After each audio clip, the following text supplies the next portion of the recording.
Green হাট সামনে দেখা যাচ্ছে আর আমি যাচ্ছি এই গ্রিন হাটের ভিতরে।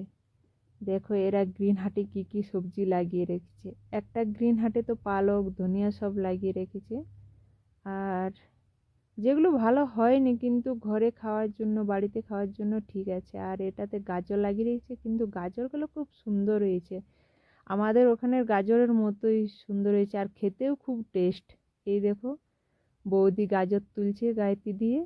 আর আজ এদের পূজা আছে তাই গাজর এরা মন্দিরে দান করবে বলে গাজর তুলছে।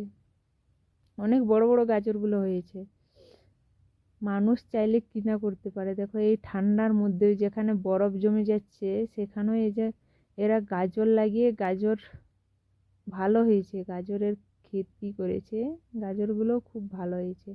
অনেক বড় বড় সাইজের গাজর হয়েছে, পুরো 5-6টাতেই 1 কিলো হয়ে যাবে, এত বড় বড় গাজর হয়েছে। এই দেখো পাতার নিচ থেকে সরিয়ে পাতাগুলো সরিয়ে আর গাজর তুলবে। এটা ওর ছোট মেয়ে, আর ওই দিকেরটা মেজো মেয়ে, যে মেজো মেয়ে বালতিতে ভরছে আর এই ছোট মেয়ে নিয়ে নিয়ে যাচ্ছে। দেখো গাজরগুলো কত বড়, মানুষ চাইলে সব কিছুই করতে পারে। এই হাটটাতে মোটামুটি না, হ্যাঁ মানে 80-90 কিলো গাজর হবে, এত গাজর লাগিয়ে রেখেছে।